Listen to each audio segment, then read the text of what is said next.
Hello friends, स्वागत है आपका अगस्त्य क्लासेस में। मैं शालू रानी। हम भोजन के अवयव पढ़ रहे थे। इसमें हमने दो पढ़ लिए थे, कार्बोहाइड्रेट और फैट। आज हम प्रोटीन पढ़ेंगे। प्रोटीन जो है, ये सबसे ज़्यादा इनका क्या काम होता है, ये हमारी बॉडी जो मसल्स होती है ना, उनके निर्माण में सबसे ज़्यादा हेल्प करते हैं प्रोटीन। अब इसको समझ लेते हैं। जो प्रोटीन है, ये शब्द सबसे पहले बर्जीलियस ने दिया। बर्जीलियस शब्द किसने दिया है? बर्जीलियस ने।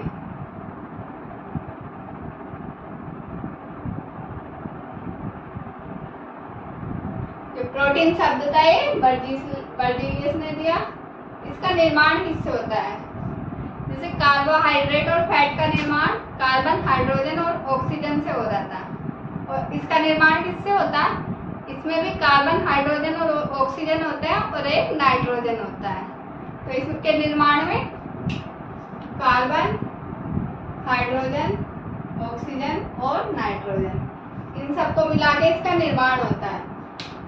इन सबको मिला के निर्माण होएगा।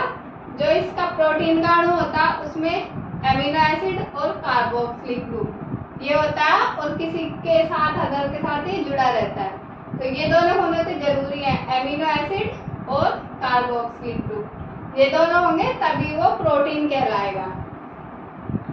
अन्य नाम, इसका दूसरा नाम क्या है? क्योंकि ये मसल्स का निर्माण करता है, मसल्स के निर्माण में हेल्प करता है। इसके अगर प्रोटीन की कमी हो जाएगी तो इंसान बहुत कमजोर सा दिखेगा, क्योंकि उसकी मसल बिल्ड नहीं होगी। तो इसका अन्य नाम है शरीर के निर्माण की इकाई।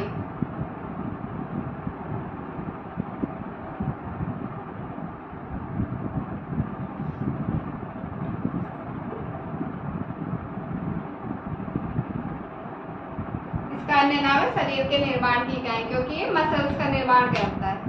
जैसे आपने देखा होगा, जो लोग जिम जाते हैं उनको वहाँ पे प्रोटीन डाइट लेने के लिए कहा जाता है, या प्रोटीन के डिब्बे आते हैं उनको पीने के लिए कहा जाता है। तो वो इसलिए कहा जाता है ताकि उनकी मसल बिल्ड होए। मसल्स का निर्माण प्रोटीन से ही होता है। वो मसल्स का निर्माण प्रोटीन से होता है। जीव द्रव्य, जो जीव द्रव्य होता है उसमें एक तो जल होता है, और जल के साथ प्रोटीन होता है। जीव द्रव्य में जल प्लस प्रोटीन। जो सेल्स का जीव द्रव्य होता है साइटोप्लाज्म, उसमें जल और प्रोटीन होता है। अब 1 ग्राम प्रोटीन से हमें कितनी ऊर्जा मिल रही है? जैसे कार्बोहाइड्रेट में 1 ग्राम कार्बोहाइड्रेट से 4 किलो कैलोरी मिल रही थी, और फैट में 1 ग्राम फैट से 9 किलो कैलोरी ऊर्जा मिल रही थी।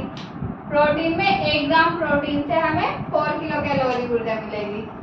जितनी हमें कार्बोहाइड्रेट से मिल रही थी, उतनी ही यहाँ पे मिलेगी प्रोटीन से। अब अगर प्रोटीन की क्रिया नीलित होते हैं कास्टिक सोडा से कराते हैं, प्रोटीन की क्रिया नीलित होते या कास्टिक सोडा से कराएंगे तो इनका रंग बैंगनी हो जाएगा। ये बैंगनी कलर देते हैं, वायलेट।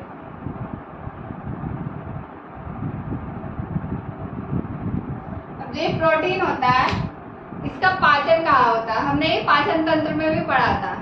जो प्रोटीन होता है उसका पाचन अमाशय से शुरू होता है और छोटी आंत में भी होता है।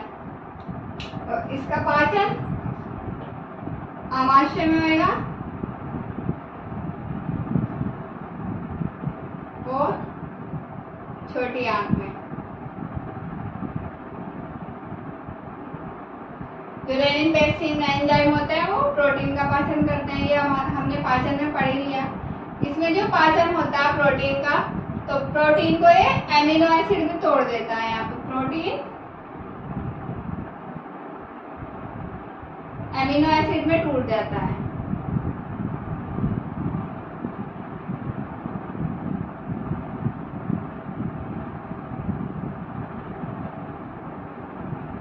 यहाँ पे प्रोटीन एमिनो एसिड में टूट जाएगा। अब इसमें कुछ और पॉइंट है, जैसे प्रोटीन किसमें कितना % होता है? जैसे ब्लड प्लाज्मा होता है, रक्त में प्लाज्मा। सोयाबीन, मुर्गे में जो मुर्गे का मांस होता है उसमें, मूंगफली में, अंडे में कितना % होता है? सबसे प्लाज्मा होता है ना, उसमें सबसे ज्यादा प्रोटीन होता है, लगभग 70%। 70% प्रोटीन रक्त प्लाज्मा में होता है।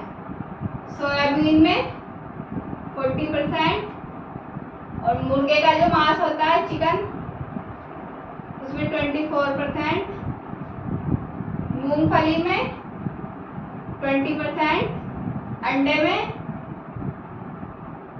11 से लगभग 15%, इसके बीच में या इतना लगभग होता है अंडे में।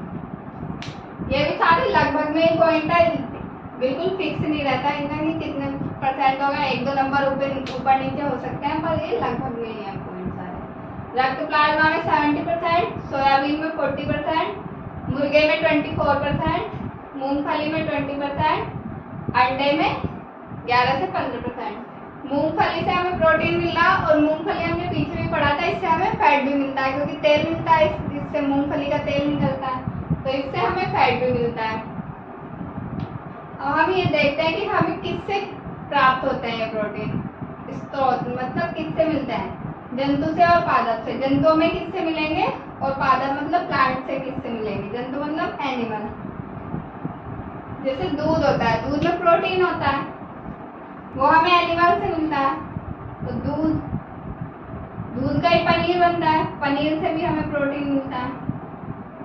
अंडे मिलते हैं मुर्गी से, अंडे में प्रोटीन होता है। मांस में भी प्रोटीन होता है, मांस मिलता है मुर्गे का या बकरी का, जो मांस होता है वो बकरे का खाते हैं, उसमें भी प्रोटीन होता है। इन सब में प्रोटीन होता है, और मछली में भी होता है।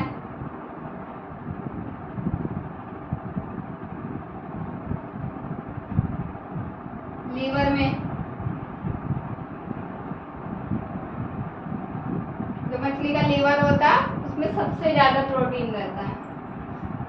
पादप प्लांट, पौधों से हमें किस किस से मिलता है, जो दालें होती हैं, सारी जो दाल होगी उनसे सबसे प्रोटीन मिलेगा। सभी दाल प्रोटीन रिच होती है। दाल, सोयाबीन में भी प्रोटीन होता है, और जो फल वाली सब्जियां होती हैं, फली वाली फलीदार सब्जी,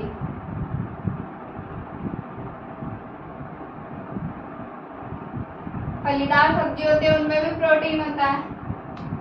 दालों में सारी दालें आ जाएंगी, सोयाबीन, फलीदार सब्जियां, और भी 1-2 होंगे इसमें जो हमें प्रोटीन देते हैं। तो जंतु से कौन से प्रोटीन मिल रहे हैं और प्लांट से कौन से प्रोटीन मिल रहे हैं, वो इसमें आ जाएंगे। जंतुओं में, एनिमल से हमें दूध मिलता है, दूध में भी प्रोटीन होता है, दूध से पनीर बनाएंगे उसमें भी प्रोटीन होगा, अंडे में, मांस में, मछली में, लीवर में, इन सब में ये हमें एनिमल से मिलता है पर प्रोटीन। और जो प्लांट से मिलता है, दाल, सोयाबीन, फलीदार सब्जियां, इन सब में भी प्रोटीन होता है। अब हम इसमें आगे देखते हैं प्रोटीन में, प्रोटीन के प्रकार ये कितने टाइप के होते हैं। तो प्रोटीन के प्रकार विलायकता के आधार पर, मतलब ये किस में घुल जाते हैं, किस में नहीं घुलते, उसको बोलेंगे विलायकता के आधार पर। विलायकता के आधार पर ये 2 प्रकार के होते हैं। विलायकता मतलब डिजोल्व होना, किस चीज में डिजोल्व हो जाएंगे। ये 2 टाइप के होंगे, साधारण प्रोटीन, सिंपल प्रोटीन, और संयुग्मित प्रोटीन, कॉन्जुगेटेड प्रोटीन। जो साधारण प्रोटीन है, इसमें ये वाले प्रोटीन आते हैं, इनके मैंने नाम लिखे हुए हैं, albumin protein, gluten protein, prolamin protein, histone protein, protamine protein, scleroprotein. अब इनके बारे में थोड़ा सा समझ लेते हैं, ये कहाँ पे पाए जाते हैं, किस में पाए जाते हैं। जो ये एल्बुमिन प्रोटीन है, एल्बुमिन प्रोटीन, ये जल, अम्ल और क्षार तीनों में घुलनशील होता है। जल, अम्ल और क्षार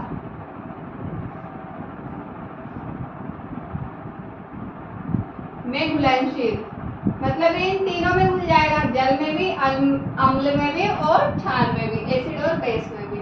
वाटर, एसिड, बेस, जल, अम्ल, क्षार, इन तीनों में डिजोल्व हो जाएगा अगर इसको घोलेंगे। ये कहाँ पाया जाता है? एक तो अंडे में पाया जाता है ये,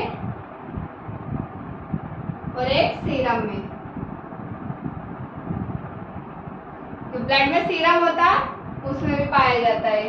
इसको गर्म करने पे ही जम जाता है। अंडा देखा होगा आपने, जब हम गर्म करते हैं तो उसका आमलेट बन जाता है, मतलब वो जम जाता है। तो ऐसे ही गर्म करने पे जम जाएगा ये। गर्म करने पर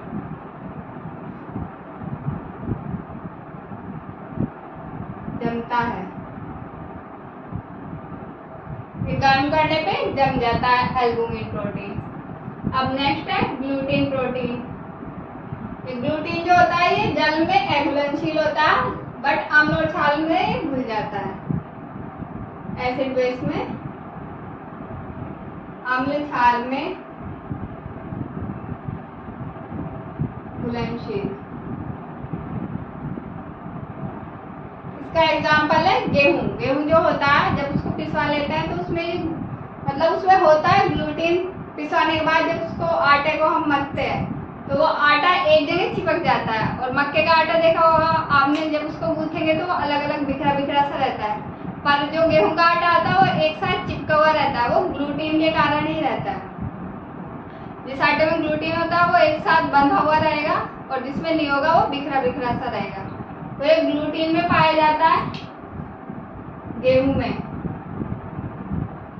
इसका एग्जाम्पल है गेहूं। राई में भी होता है। गेहूं और राई में होता है, ये बांध के रखता है।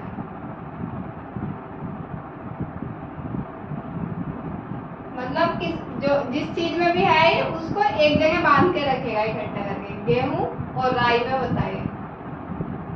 अब ये है प्रोलामीन प्रोटीन।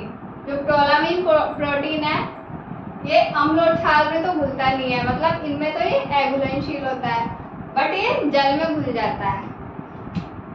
जल में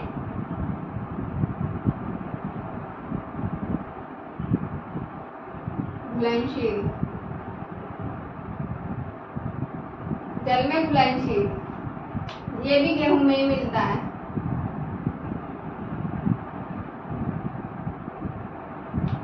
जो प्रोलामीन है ये जल में घुलनशील है, और ये भी गेहूं में मिलता है। नेक्स्ट है इसमें हिस्टोन। जो ये हिस्टोन प्रोटीन है ये भी जल में घुलनशील होता है। जल में घुलनशील। हिस्टोन प्रोटीन जल में घुलनशील होता है, और इसका एग्जाम्पल है जो हमारा हीमोग्लोबिन होता है उसमें हिस्टोन प्रोटीन होता है। हीमोग्लोबिन, जो हमारा हीमोग्लोबिन होता है उसमें हिस्टोन प्रोटीन होता है। अब एक नेक्स्ट है प्रोटामिन प्रोटीन। जो प्रोटामिन प्रोटीन होता है हिस्टोन प्रोटीन के रिप्लेसमेंट में यूज होता है। तो इसका काम भी सेम वही होगा, जल में घुलनशील होगा और ये इसके रिप्लेसमेंट में यूज होता है। नेक्स्ट है स्क्लेरोप्रोटीन। स्क्लेरोप्रोटीन ये भी जल में घुलनशील है। जल में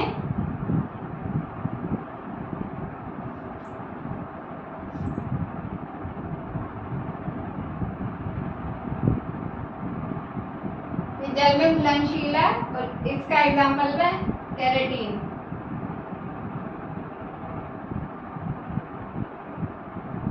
केराटिन क्या होता है? जो हमारी स्किन होती है ये सर्दियों में ड्राई हो जाती है। अगर हमें इस पे कोई ऑयली चीज नहीं लगाए, क्रीम या फिर और कुछ तेल वगैरह कुछ लगा लेते हैं तो फिर ड्राई नहीं होती। जो हमारी ड्राई स्किन होती है और वो निकलती है वो केराटिन होती है।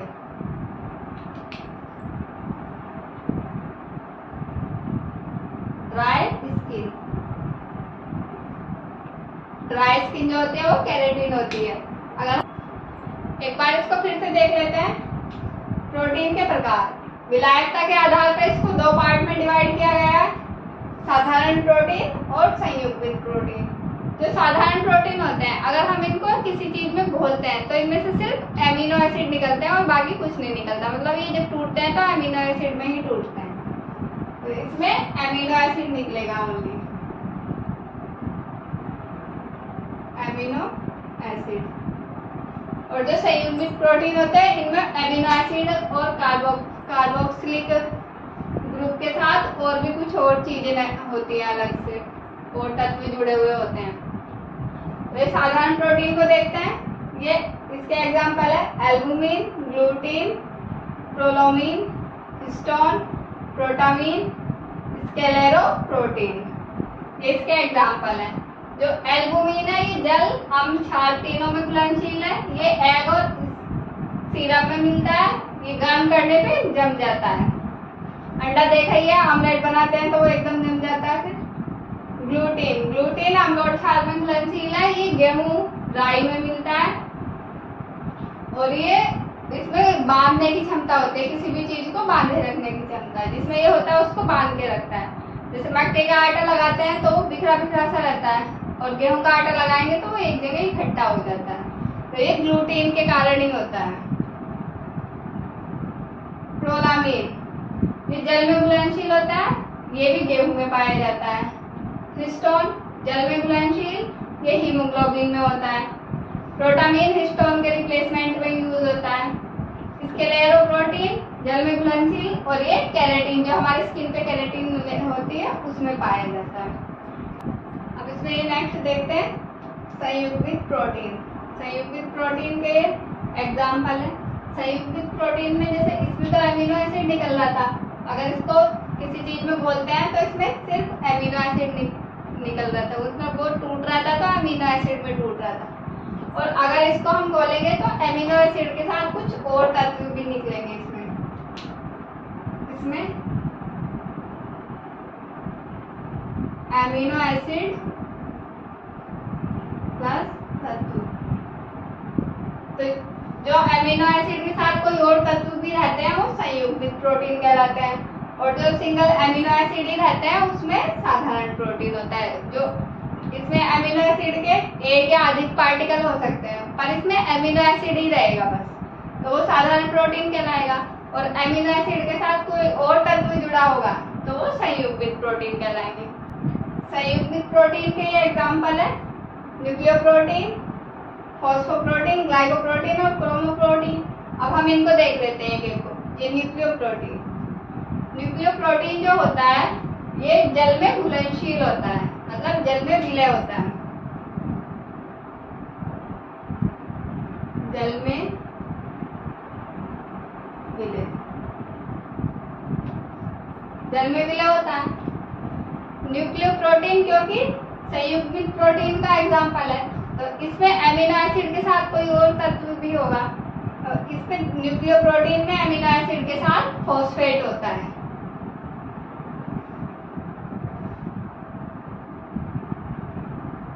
एमिनो एसिड प्लस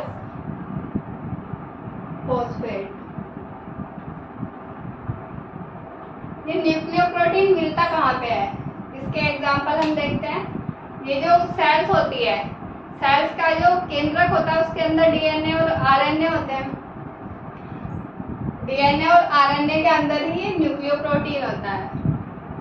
तो फॉस्फेट अणु होता है उसमें, और डीएनए आरएनए के अंदर ही न्यूक्लियोप्रोटीन होगा, क्योंकि फॉस्फेट अणु वहाँ हो रहा है और एमिनो एसिड भी है वहाँ पे, तो इन दोनों को मिला के न्यूक्लियोप्रोटीन बन जाता है। एग्जाम्पल है इसके डीएनए और आरएनए।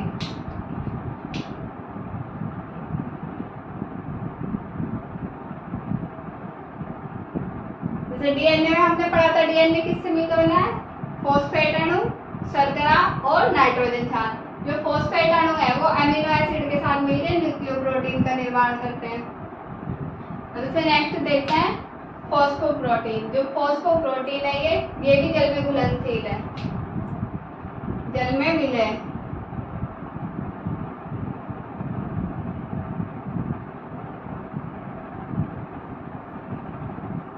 अब क्योंकि ये संयुग्मित प्रोटीन का एग्जांपल है तो इसमें भी अमीनो एसिड के साथ कुछ ना कुछ जुड़ा होगा। इसमें अमीनो एसिड के साथ एमिनो एसिड, इसमें एमिनो एसिड के साथ फास्फोरस अम्ल होता है।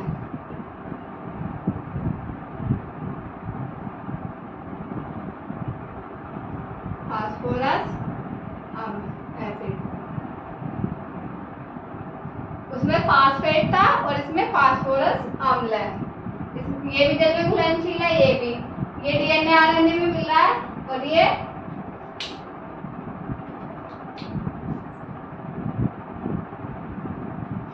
जो दूध में कैसीन होता है, ये कैसीन में मिलता है।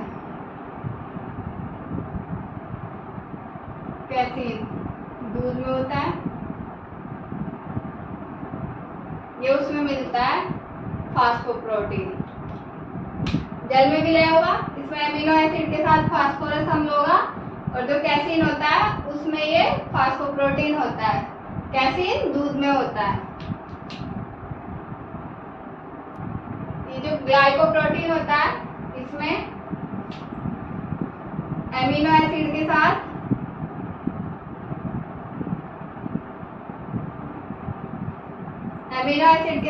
कार्बोहाइड्रेट होता है।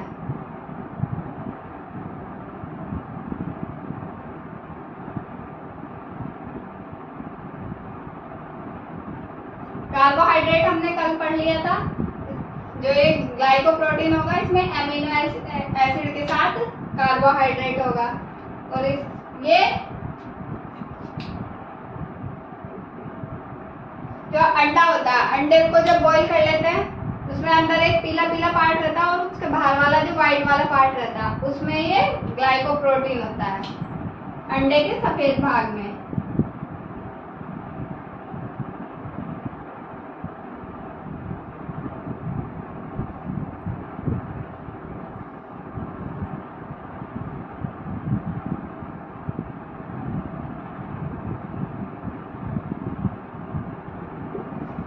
अंडे के सफेद भाग में ये होता है। नेक्स्ट है क्रोमोप्रोटीन। तो क्रोमोप्रोटीन होता है, ये कलर देता है, मतलब जहां भी क्रोमोप्रोटीन होगा वहां पे कलर होगा। तो क्रोमोप्रोटीन में एमिनो एसिड के साथ पायरोल ग्रुप होता है। एमिनो एसिड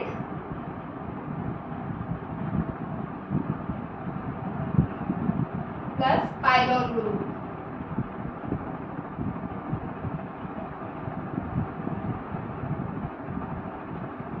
एमिनो एसिड के साथ पायरोल ग्रुप होता है। ये जो हमारा हीमोग्लोबिन होता है ब्लड में, उसमें क्रोमोप्रोटीन पाया जाता है। इसका एग्जांपल है हीमोग्लोबिन।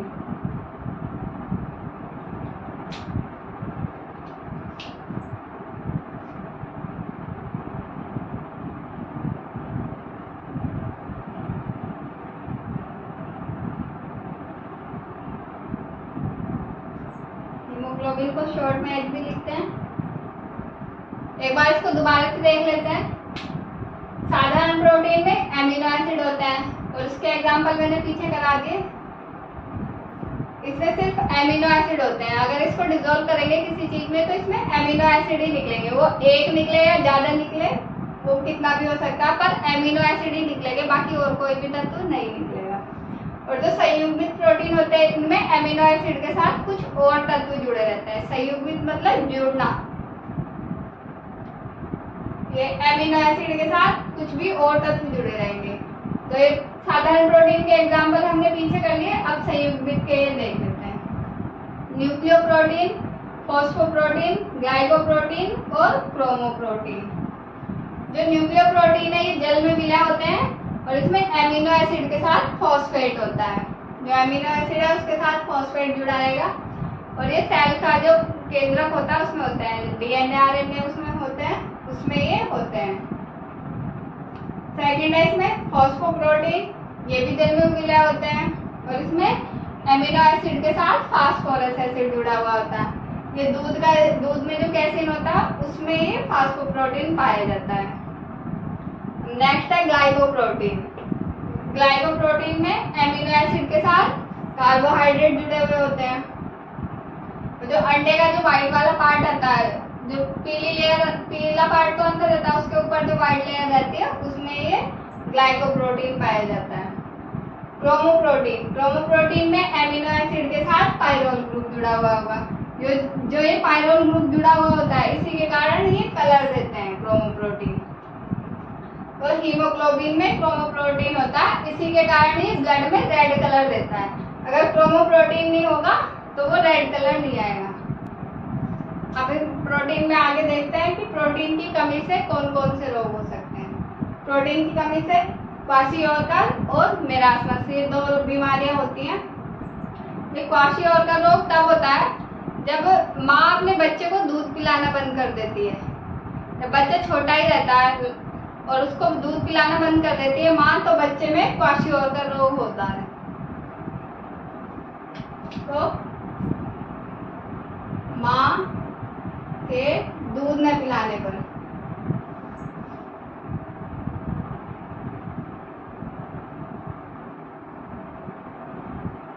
माँ के दूध न पिलाने पर मतलब बच्चा छोटा ही होगा, तो ये लगभग 6 माह से 5 वर्ष की आयु में होता है। 6 माह से 5 वर्ष इस एज में ही ये क्वाशियोर्कर रोग होता है। इसमें क्या होता है, पेट फूल जाता है,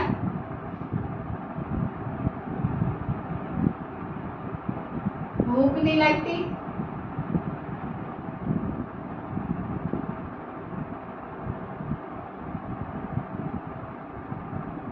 पेट फूल जाएगा, भूख नहीं लगेगी, बच्चे में चिड़चिड़ापन आ जाएगा।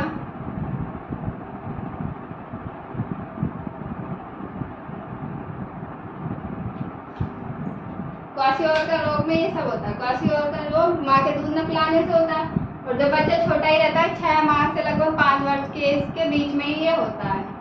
इसमें बच्चे का पेट फूल के मोटा हो जाता है और उसको भूख नहीं लगती, बच्चे में चिड़चिड़ापन आने लग जाता है। तो ये इस वजह से ही होता है। अब नेक्स्ट है मेरास्मस रोग कार्बोहाइड्रेट, प्रोटीन और वसा की कमी से होता है। कार्बोहाइड्रेट, प्रोटीन, वसा, इन तीनों की कमी से मेरास्मस रोग होता है। इसमें कमजोरी आने लग जाती है।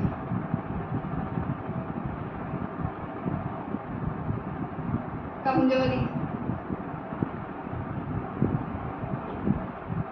इसमें बहुत ज्यादा कमजोर सा हो जाता है इंसान, दुबला पतला सा बिल्कुल, वो मेरास्मस रोग के कारण होता है।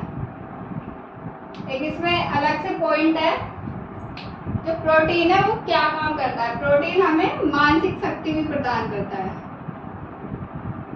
अगर किसी में प्रोटीन की कमी होगी तो उसका शरीर दुबला पतला सा होगा और उसमें हमेशा चिड़चिड़ापन सा रहेगा। और प्रोटीन अगर सही मात्रा में मिल रहा है तो वो सही रहेगा। प्रोटीन हमें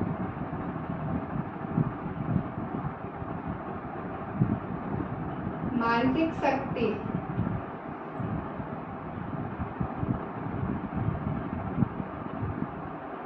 प्रदान करता है। प्रोटीन मानसिक शक्ति प्रदान करता है, इससे ये मतलब है कि जैसे प्रोटीन की कमी से शरीर भी दुबला पतला होगा और कमजोरी भी महसूस होगी। उस कमजोरी के महसूस होने के कारण इंसान में चिड़चिड़ापन आ जाएगा, तो मतलब उसका मानसिक संतुलन बिगड़ रहा। और अगर उसका बैलेंस रहेगी प्रोटीन की डाइट, तो वो उसका माइंड भी बैलेंस रहेगा, उसमें कोई चिड़चिड़ापन नहीं होगा, तो वो ब्रेन से वीक नहीं रहेगा, स्ट्रॉन्ग हो जाएगा। तो प्रोटीन हमें मानसिक शक्ति प्रदान करता है। ये प्रोटीन यहीं पे खत्म हो गया। आज की क्लास कैसी लगी? अच्छी लगी हो तो शेयर करें, लाइक करें, कमेंट करें। Thank you.